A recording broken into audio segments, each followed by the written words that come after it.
Trooper James O'Callahan, O-C-A-L-L-A-G-H-A-N, New York State Police Public Information Officer, Troop A. Today we had a vehicle collision, a significant vehicle collision. It is a tour bus coming out of Niagara Falls back to what we believe New York City, and it had about 50 plus passengers on that, women, children. Also, the bus was traveling eastbound right before the Pembroke exit, and for unknown reasons the vehicle lost control, went into the median, overcorrected, and ended up in the ditch, which would be on the right side of the roadway or the south side of what you would be the 90. And at this time we have multiple fatalities, multiple entrapments, and multiple injuries. You can see behind me the amount of first responders from a lot of different police agencies besides New York State Police, fire, EMS, helicopters. A lot of people are being taken to Straw Memorial Hospital and Erie County Medical Center at this time with a lot of different injuries and a lot of different things going on. But like I said, this is an ongoing incident. We don't have all the answers. We don't have the total tally of people as of this time. But if you have any questions, I'll do my best to answer whatever you have. Do you know what company it was, the tour company? We have the company. We're in contact with them. We're working with them on their kind of where they're going, where they're coming from, getting a list of the passengers and their names and all of the details like that. That's something that's ongoing right now. They are cooperating. We are working with them. We are working with getting footage off of the bus at that time. Are people still being rescued at this point? Absolutely. There's a lot of rescues. We still have entrapments. We still have people, we don't know their whereabouts. We're assuming that we need that count, the passenger count, so we can count how many injuries we have, how many fatalities, or how many possible entrapments. Like I said, the bus did roll. There were multiple ejections. There are multiple people trapped, and there's multiple fatalities, and this includes children as well. How many agencies are responding to this? I'm sorry? Massive response over here. How many agencies do you have, or people, if you have an estimate? Just walking through it, I know Genesee County Sheriff's Department is here. We're here. Pretty much any fire EMS from the area is here. Like I said, we had the DOT and we have the Thruway Authority closing the lanes, trying to shift people around, trying to get people off from being stranded on the 90. That's also an importance. People have families, people have kids, people travel, and we don't want people sitting on the 90 without food, without the proper necessities. So they are working at the same time we are working. They're working to clear and turn around those throughways, clear the people out, and that's why you're going to see a large amount of people moving in a lot of different directions. A very volatile scene. You have to remember that we have vehicles going the wrong way on the 90, but it's to clear traffic out. We want to make sure we're taking care of our travelers as well as we're taking care of the people related in this incident. Well, we hear that it's a tourism bus. Can you talk about the nationalities, or is that information not available right now? Nope. The nationalities, most of the people speaking on the tour bus would be Indian, Chinese, and Philippine. So we have all that. We have translators coming in to work with, with those languages. But right now, like I said, we have a lot of people injured. We have a lot of people over there. You're going to see people coming in and out of here. A lot of ambulance. You can see there's helicopters lined up behind me. Depending on who we have people entrapped. They may be alive but entrapped. And depending on those injuries, that's why we have the staging with the helicopters, because depending on their injuries and how significant they could be, we will take them to Strong or Erie County Medical Center. Just a point of clarification, the fatalities, does that include children, or are children just among the injured? We believe that there is a child that is a fatality. We have, and as we're progressing through this, we're losing more people, unfortunately. Like I said, if you're at the scene and you're seeing this bus, it's a full-size tour bus, heavy amount of damage. It did roll. Most people, I'm assuming on the bus, did not have a seatbelt on. That is the reason why we have so many ejected people on this bus. But like I said, the bus is extremely damaged.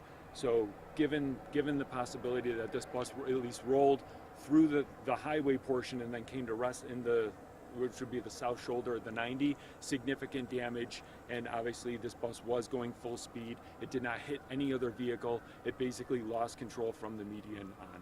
Do you know the bus company name? Watch your back, everyone. We have a herd of ambulance coming. We should be good. Down? Just stay here. Is it upside down? The bus is laying on its passenger side. So you have the driver's side of the bus. The buses come to rest on the passenger side of the bus. Did it completely roll? We believe it may have completely rolled before coming to rest on the passenger side due to the amount of damage.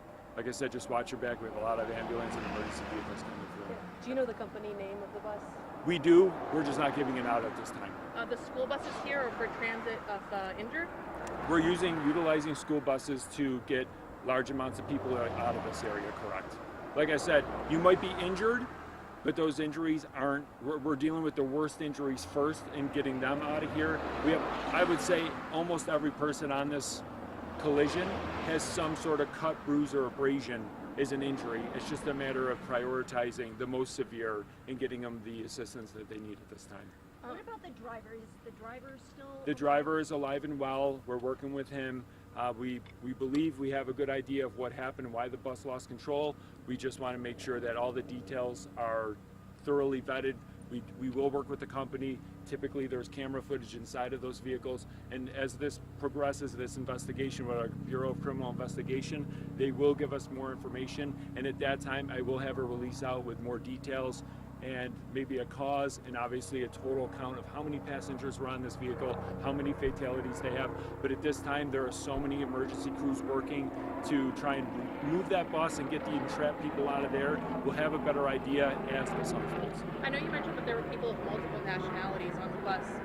Considering the tourism of Niagara Falls, has there been any sort of language barrier or difficulties talking to people? Not at this time. Like I said, we do utilize different language, I guess, apparatuses in the counties, and we have people come in. A lot of times it's very obvious when you're at a scene like this. You may not understand them, but you can tell what's going on, and we will seek the help and give them the help that they need. Fortunately, with the day and age and technology we have, sometimes we're able to use our phones or some sort of Google Translate to quickly figure out in basic language what is going on, what are your injuries, and certain things like that. For people who are trapped waiting on the other side of the highway, what's the ETA on getting them out of here? That's a hard, estimated time of departure for them. We have Buffalo Fire actually coming down as well. We're using and utilizing all the U-turns we can, and that's going to take time. Tractor trailers are a little tougher to move. At this time, a lot of the bigger vehicles, commercial vehicles, are going into the driving lane, which would be the right lane. Keep the shoulders open for emergency vehicles to use. But we're trying to turn around the cars, and then we're going to go with the tractor trailers. Typically, the tractor trailers have the resources they need within the tractor trailer to sustain for at least a few hours with food, beverages, and things like that. But it's our traveling vehicles, our families, our kids in those cars, and things like that. We will have UTVs and we will have assets going down to make sure everyone is okay or taken care of. But luckily, it's not raining. It's not extremely hot like it's been in the 90s, so that makes it a little easier for people that are unfortunately stranded. But it will be a while, depending. I would say the longest people will wait will be the closest people to the scene. The people that are on the outskirts of this scene or the furthest away, they're going to be turned around a lot quicker just by the the natural fact that the U-turns are before them. And I imagine that this side of the road is probably going to be even longer, considering I would assume a massive seam. This side of the road, or I should say the 90, which would be eastbound, will be closed, I would say, for most of today. Depending on, we have our collision reconstruction team, forensic identification unit, and obviously depending on how long it takes us to get the entrapped individuals out of there, get a total tally, go over all the footage. This piece of the thruway will more than likely be closed the rest of the day. Now I imagine first responders, this is not something that you want to see, but this is something that we are prepared for. Yes, this is something we train for. Actually, we're talking when our commissioned officers take the test or do some sort of it would be like a practical exam. This is the scenario a lot of times that they pick, and this is something we train for with other agencies. Everyone always talks about school shootings or like some sort of incident like that, but we also train for things like this, being a thruway. We do live in a very busy area, being Niagara Falls area, and this thruway, we have the 90 cutting through in the busiest areas with Buffalo. This is a highly traveled area. We have the Bills, we have the Sabres. There's big events that happen here, so with that, we do train and we do practice for these type of casualties or incidents. For clarification, they originated out of New York, do you think? New York City? Origination point, origination point believed to be New York City to Niagara Falls, spend an amount of time in Niagara Falls. The bus we know for sure is headed back from Niagara Falls to New York City was the destination. Think that's it? We good? Thank you.